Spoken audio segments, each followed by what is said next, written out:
Welcome to The Difference TV. I'm Jacqueline Bignell and I'm here in Coffs Harbour today with Cate Mc Rae. Hi Kate. Hi Jacqueline. Now imagine what the world would be like if we all made a little bit more effort to be kind to each other. Have you considered how kind you are as a person? So Kate, I understand from your life you grew up in an environment of kindness and that's really made a difference to you.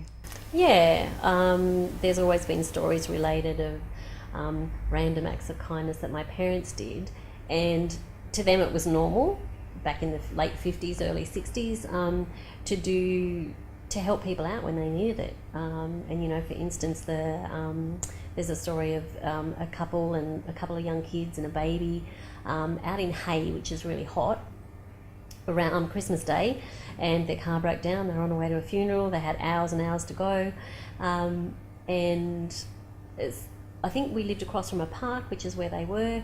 So Mum and Dad invited them to our house to have a drink, something to eat, until a mechanic could be organised to fix their car. Mm-hmm. And that's, you know, there was more than my parents involved in that. There were other people doing it. It was just like, that's what you did. And there's lots of little stories, you know, and Mum would always have a laugh. She said, you know, because some people, it's just they had nothing and they were on the road with kids and, yeah.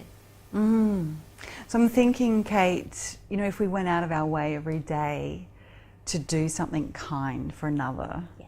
would make a huge difference. Yeah.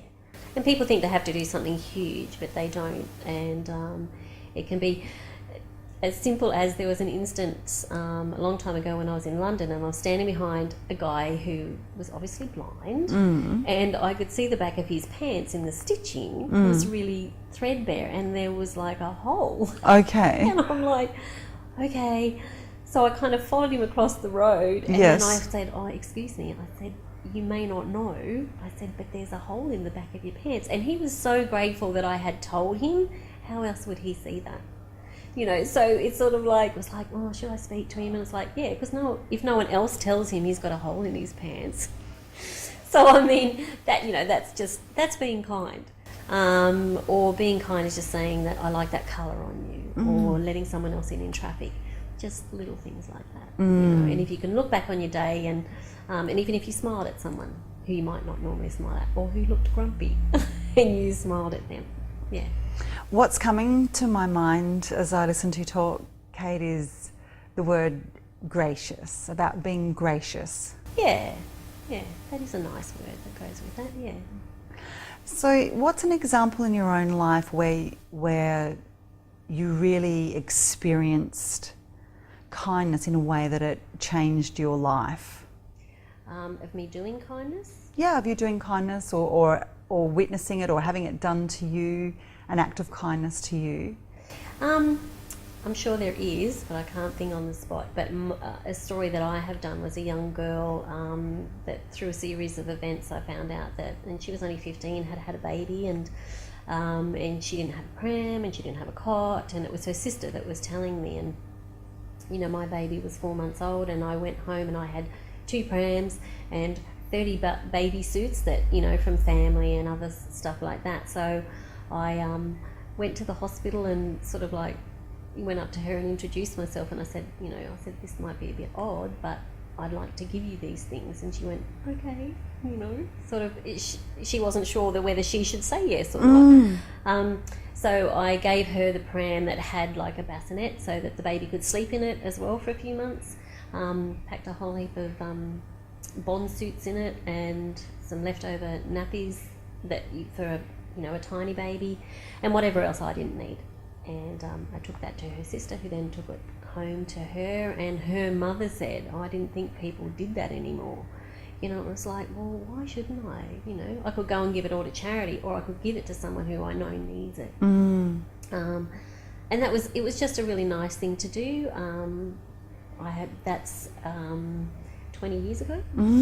So that little boy would be growing up now, and I hope that, you know, it gave her, you know, a sense that, you know, that life was good, that she could, you know, move on. And Well, it gave her, you know, something that she couldn't do for herself at that time. So it was a wonderful gift. And I'm interested in her response, that she was like unsure about whether she should receive. And I wanted to ask you about that. Like it seems to me that it's as important to receive what is given to us. There's something coming to mind like, what does it profit someone to be given a gift and not receive it? Yeah, it's very much, that's today people are like, you've got an ulterior motive if you're offering them kindness or something. And they're so used to people not being like that, that are you going to use them, take advantage of them because you're being kind to them? Or other people will say to you, don't do that because, that person might take advantage of you. And you're like, well, that's their issue, that's their problem, their energy. But generally the kindness is not taken advantage of. Yeah.